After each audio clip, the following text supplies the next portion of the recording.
Hello, my YouTube channel. This is Dave, your Steven Seagal lookalike. Actually, if you want to, you can call me Steven Seagal. Because basically, I think I'm the only Steven Seagal in the state of Indiana, Valparaiso, Gary, LaPorte. I mean, and probably in Chicago, too. I'm the only Steven Seagal in Chicago, in Illinois, let alone the state of Indiana. I am the only #1 Steven Seagal. Actually, the Steven Seagal lookalike. The only thing is, I don't have that little V shape right here in the middle of my forehead. You know, I'm a little gray right now. You know, but you know, I didn't dye my hair, so obvious. You know, if I dye my hair would be black and not, you know, Steven Seagal, he dyes his hair all the time. You know, I mean, don't get it wrong. Don't think that's natural. His hair is actually white. Okay. So I'm gonna turn this heater down a little bit. I don't want the fan to, to push my my voice out. But anyway, what I'm about to talk to you about, I would say I was around 30 years old. Okay, actually 28, 29 years old when I first met Miranda. Her name is Miranda L. Anderson. Okay, that was my wife for 35 years that passed away in January 25th, 21. But we were married for 35 years. And I mean, our 35 years, it was nothing but pure love. Okay, I cared for her, she cared for me.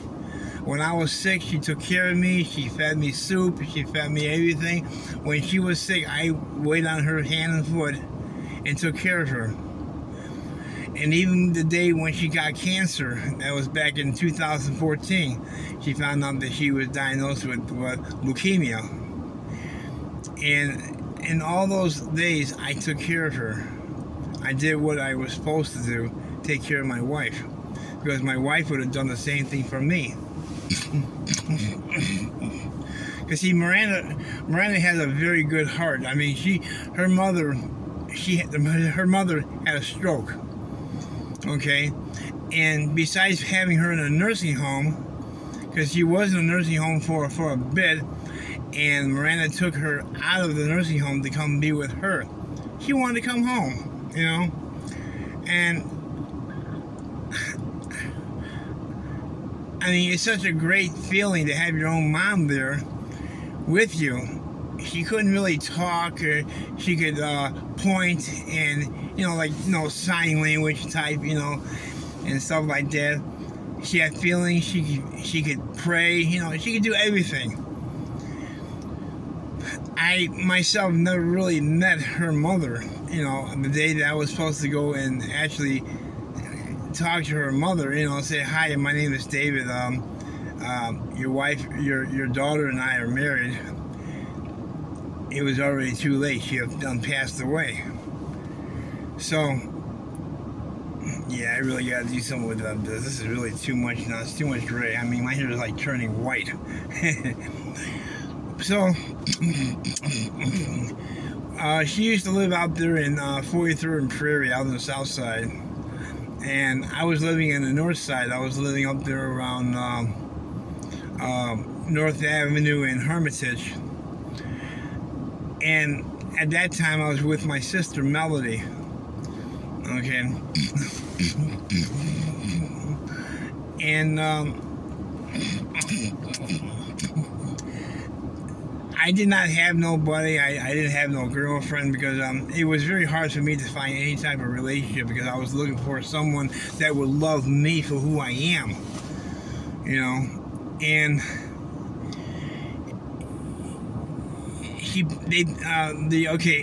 Ada was her like a stepmother.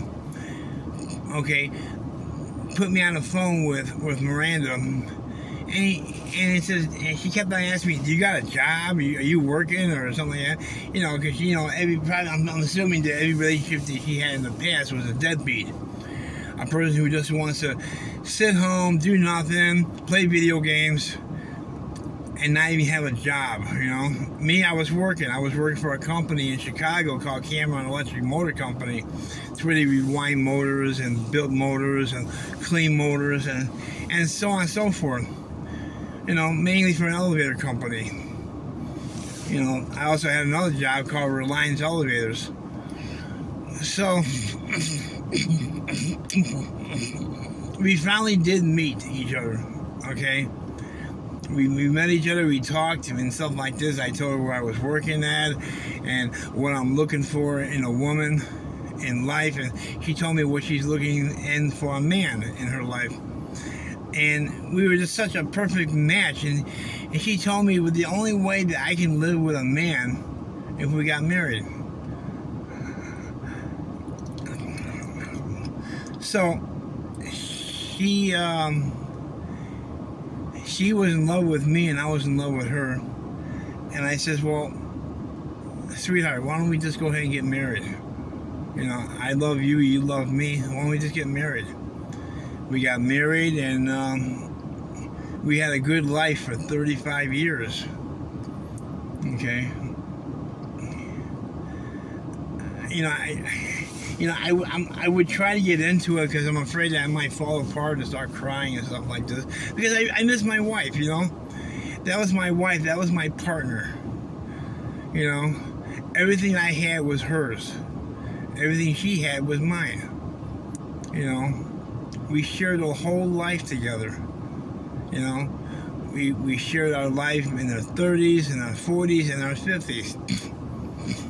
It would have been in the 60s and 70s, but she had leukemia, and that's not what she passed away from. Okay, she passed away because she caught COVID. Okay, and by her having leukemia and her count was low, it attacked her immune system. It attacked her lungs. You know, but other than that, we had a very good life. I mean, I was when she passed away, I was 61. My wife was 65. And to this day, right now, on her birthday, she would have been 69. Well, 68 in theory. You know, and coming January 9th was her birthday. She made 69. So, but other than that, I mean, there was nothing but pure love. And I know I'm probably repeating myself, and I don't mean to and stuff like this, but it's a hard subject to talk about considering that you've been with someone more than half your life, And she has a beautiful family, and she met my mother. She never met my father because my father passed away a long way before I met Miranda. Okay. But my father would have loved her to death, and my mother loved her to death already. She says, hey, let's go shopping. Let's buy some clothes for you and buy clothes for David. My mother was good at buying pants for me and shirts and what have you not. And bought clothes for Miranda. And I mean, it was beautiful, to see her and my mom together. It was a beautiful thing, If you notice that I'm twitching a little bit, my face movements and stuff like that, it's only because I have what you call Tourette syndrome, a nervous disorder. I've had that since birth, So I'm sorry, and I hope it doesn't, bother you or infect you in any kind of way or manner. I mean, it doesn't stop me from thinking or whatever. Not. I'm trying to look at my flexion in here. I'm just trying to wonder if one eyebrow is higher than the other, I guess. But I'm going to tell you something. Tonight, I think either tonight or maybe Saturday, no, Sunday, I'm gonna dye my hair, so it's gonna be back to its natural color, black. But other than that, when she passed away, it took a really bad toll on me. It turned my whole life upside down for that next 3 years after she passed away. And it was hard because my wife has always told me that if you ever find another woman, make sure she's like almost like her, the one who's loving, will care for and stand in your corner and be there for you when you need her the most. And to this day, I did find a woman that's in my corner, no matter what. You know, good times and bad times, and it's really hard to find a good relationship. My eyes are closing because of the light right here. It's kind of making me tired. I mean, I could put my glasses on, you know. Let's put my glasses on. Maybe that would help. You know, just the blue light and stuff like this. Ah, that's better. And excuse me, I gotta blow my nose. That comes with winter, you know. Winter time, you gotta blow your nose. Now I can breathe better. But I mean, other than that, her name is Leslie. We've been with each other for almost 3 years now. Well, two and a half years, you know, I would have to say. And I found that woman. I mean, right now she's living with me, but we're gonna be moving out of that house because that's the place where me and my wife would dwell at. And so we're gonna move out of there, and we're getting ourselves a trailer up in Valparaiso. You know, so I need to get away from that memory because the only thing I see is Miranda walking to that house, and I'm not saying it's a bad thing that I see that, but it's not a very good thing because so much in my dreams, or I see her, I want to grab her, hold her, and just tell her I love you. You know, I'm starting to get a little sobby right now. You know, like I want to cry and stuff like that, and I really don't want to do that.